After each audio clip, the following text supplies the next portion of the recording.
أن لا إله إلا الله وحده لا شريك له وأشهد أن محمدا عبده ورسوله لا نبي بعده. Bapak Ibu, anak-anak kami yang kami banggakan, jemaah tarawih Mushola Nurul Iman yang dimuliakan Allah. Pada malam ke-26, alhamdulillah kita masih bisa sampai ke mushola ini. Betapa banyak orang yang kuat tapi tidak sampai untuk bisa bersama-sama kita melakukan sholat dan mengisi malam-malam Ramadan. Banyak alasan mereka.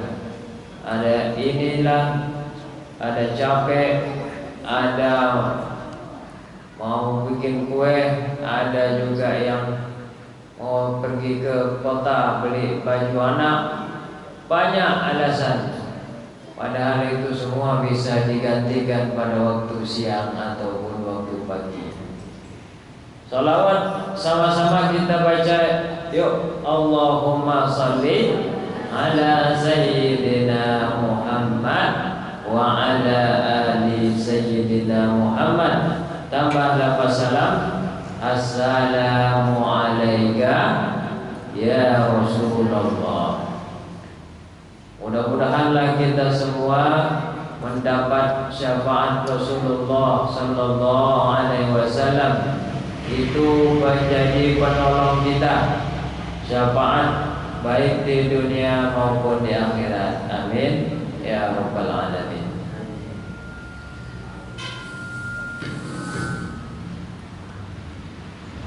Bapak Ibu kaum muslimin yang dimuliakan Allah,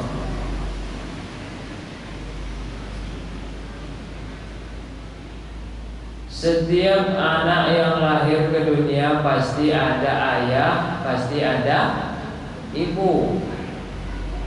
Yang tidak punya ayah, tidak punya ibu cuma satu, yaitu datuk kita Nabi Adam alaihis salam.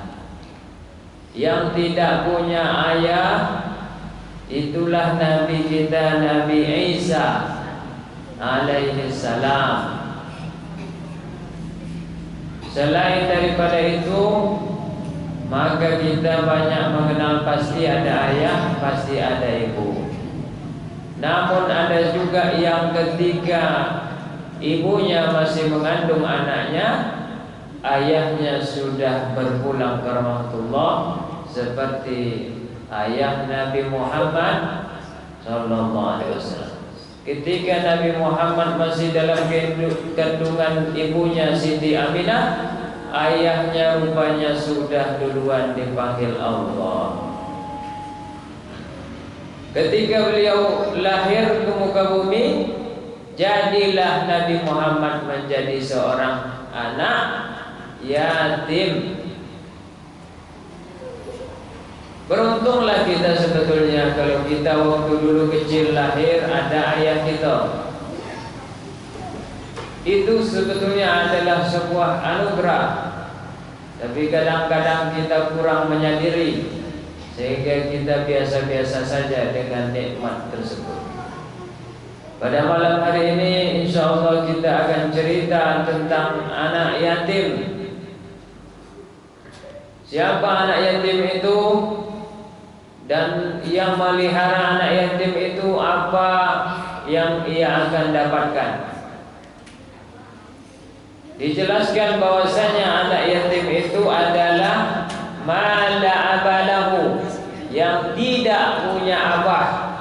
Jadi kalau bahasa Arabnya abun, kalau bahasa kitonya abah, ayah, bapak, mirip-mirip. Kalau bahasa Arabnya umun, kalau bahasa kitonya oma. Nah, kan mirip kan? Yang tidak punya ayah ketika dia lahir ke dunia itu dinamakan yatim. Kalau dia tidak sanggup, ibunya biasanya taruh ke sebuah panti asuhan. Makanya ditaruh di tempat-tempat panti asuhan anak yatim. Kalau di sini ada apa? Panti asuhan? Ada di dalam? Nah, apa nama? Mana Umar? Oh, itu ya. Kalau di Pandau kami ada Hasan Nur, ada juga dekat Jalan Amal dulu, dekat Penjalimbek itu panti asuhan Pak Najun. Di Pasir Putih ada juga panti asuhan Rahmat Ilahi. Kalau di Pekanbaru banyak, di belakang Koki Sunda ada juga panti dan lain-lain. Ambo dulu waktu kuliah sering orang nelpon Ambo, Ustaz, minta tolong carikan anak yatim. Berapa orang di sana? 5 orang. 5 orang. Mau dibawa kemana? Mau dibawa santunan anak yatim sekaligus buka bersama. Di mana? Misalnya di Tangkerang. Nah, carilah anak yatim. Ustaz, carikan anak yatim lagi misalnya, yang kawan lain. Untuk apa? Kami buka bersama. Ada perusahaan kami mau buka bersama, misalnya perusahaan Honda. Di mana mau buka bersama? Di Mall Ciputra. Kadang dijemput, diantar, nanti pulangnya udah dapat bingkisan. Sering waktu aku masih kuliah, bahkan setelah tak kuliah karena orang masih kenal, hubungi aja Ustaz Husnul Yakin. Dr. M. Yusuf Ahmad itu ayah aku, itu ketua MUI. Nah, jadi di Togo Teratak Bulu itu kan masih masuk Siak Ulu, ya Pak ya. Nah, ketua MUI Siak Ulu itu namanya Dr. Muhammad Yusuf Ahmad, ayah aku sendiri. Sedangkan aku Husnul Yakin, petang Siko juga kan. Ambo alumni pesantren Gontor di Jawa Timur. Jadi apa faedahnya? Pertama, pernah suatu ketika Nabi Muhammad bersabda, Badarotni imra'atun. Badarotni imra'atun. Badarot itu artinya saling kejar mengejar. Saya ke depan, kemudian dikejar oleh seorang perempuan. Lalu saya lagi ke depan memaju, kejar lagi untuk mencapai surga. Siapa imra'atun ini? Perempuan ini. Imra'atun ini adalah seorang janda. Siapa? Janda. Dia punya anak, tentu dia punya anak yatim walaupun anak kandungnya sendiri. Dipeliharanya anak itu, diberikannya kebaikan, kasih pendidikan, ajarkan dia agama, ajarkan dia akhlak, kemudian anak itu menjadi anak soleh. Itu perempuan seperti itu kalau ada di tempat kita, di masyarakat kita kok, itu akan kejar mengejar untuk masuk ke surga. Kata Rasulullah Sallallahu Alaihi Wasallam. Oh, payah hidup janda tu, memang payah. Boleh awak kau tak orang berado. Lagi meninggal tak dulu warisan, tambah payah. Tapi orang semacam itu, ibu semacam itu akan mendapatkan keutamaan, bisa dimuliakan oleh Allah dengan masuk surga sambil beriringan dengan Rasulullah tadi. Itu karena usahanya waktu dia di dunia, dapatlah dia ganjar surga waktu dia di akhirat. Yang kedua, kata Rasulullah SAW, ana wa kafilil yatim hakaza. Ambo dan orang yang memelihara anak yatim, baik orang lain, kadang-kadang kita kan ada jo, biarlah anak yatim itu kami yang pelihara di rumah kami. Elok tuh, yang penting tidak dibentak. Wa amma sa'ila fala takhar wa ammal yatima fala tanhar. Anak yatim itu jangan dibentak-bentak. Oh, anak yatim konyo. Dibuat gitu kan? disayangi. Ibarat anak kita juga, kalau kita punya anak juga, boleh baju lebaran anak kita, boleh juga baju lebaran juga, ya. Kalau misalnya perempuan dia beli mukena dia warna pink berbunga-bunga kayak gini anak kita, dia pun kita belikan lah juga kayak gitu. Jangan nanti timbul ibu hatinya, mentang-mentang ambo adalah anak yatim, ada diurus. Pernah Rasulullah waktu sholat Idul Fitri, Pak, sholat Idul Fitri Rasulullah terlambat. Jamaah menunggu kok. Contohlah menunggu di masjid kita kok ya, Masjid Raya Teratak Bulu. Ala jam 7.30 besok kita mulai sholat hari raya itu 7.30. Tidak tiba-tiba Rasulullah itu, karena biasanya yang menjadi imam adalah Nabi Muhammad. Ditunggu sampai jam 8, tidak tiba-tiba, tidak muncul. Tunggu sampai hampir setengah 9, tidak muncul. Kenapa? Rupanya waktu di tengah jalan itu Nabi Muhammad nampaklah dia ada orang yang menangis.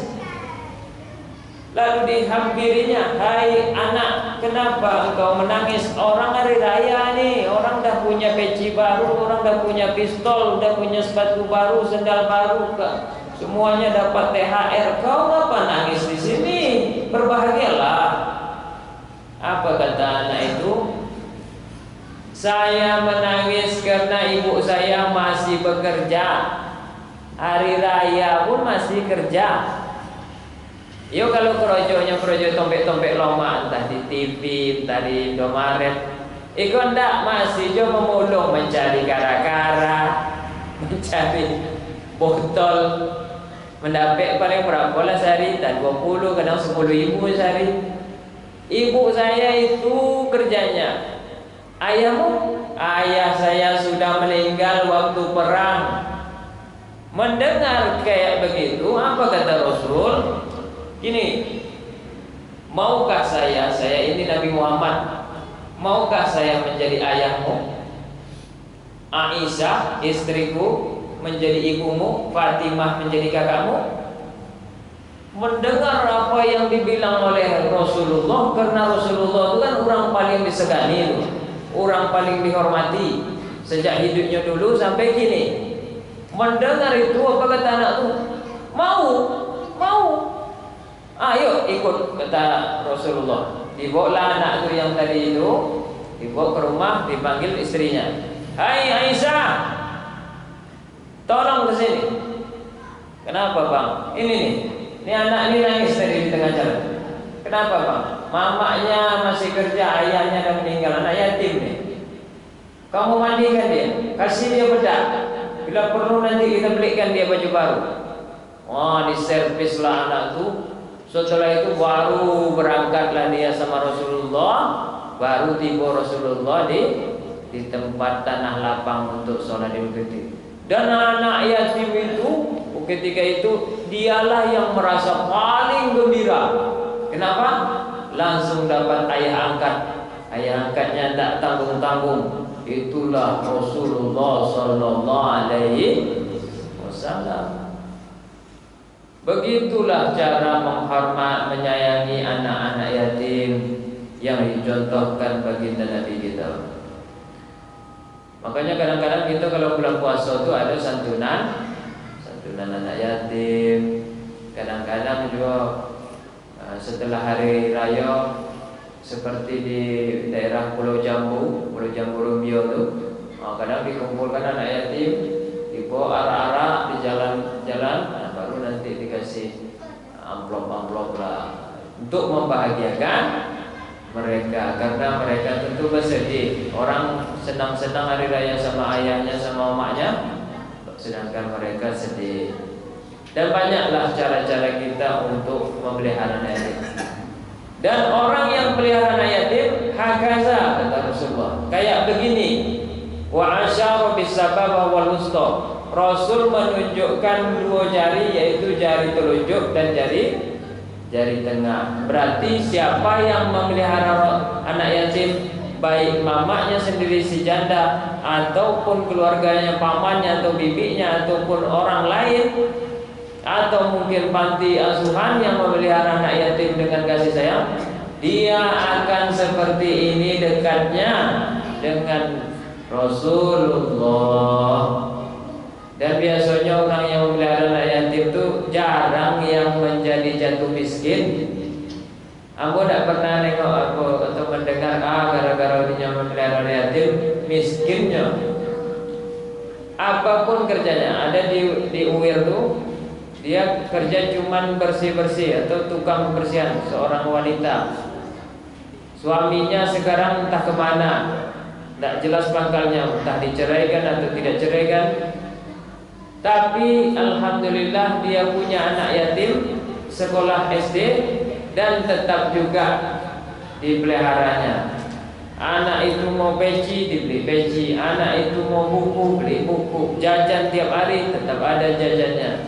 Walaupun susah, tetap ada rezeki orang yang pelihara anak yatim itu. Makanya dikatakan khairul buyut, sebaik-baik rumah, rumah yang di dalamnya ada yatim. Seburuk-buruk rumah, rumah yang di dalamnya ada anjing. Nah, itu. Makanya kalau ada anjing itu jangan di dalam rumah, di luar saja. Kalau itu memang untuk keperluan. Di dalam rumah apa yang diletak? Anak yatim. Gitu. Atau tidak anak yatim apa? Simpanan harta kita yang akan diberikan ke anak yatim. Itu sama juga kita menyantuni yatim. Inilah faedah-faedah menyantuni anak yatim. Mudah-mudahanlah kita tidak melupakan mereka. Mereka adalah anak kita. Bahkan kata negara, anak yatim dan anak telantar dipelihara oleh negara. Mudah-mudahan terjauhilah kita dari siksa Allah karena menelantarkan anak yatim. Terima kasih atas segala perhatian. Wabillahi taufiq wal hidayah. Wassalamualaikum warahmatullahi wabarakatuh.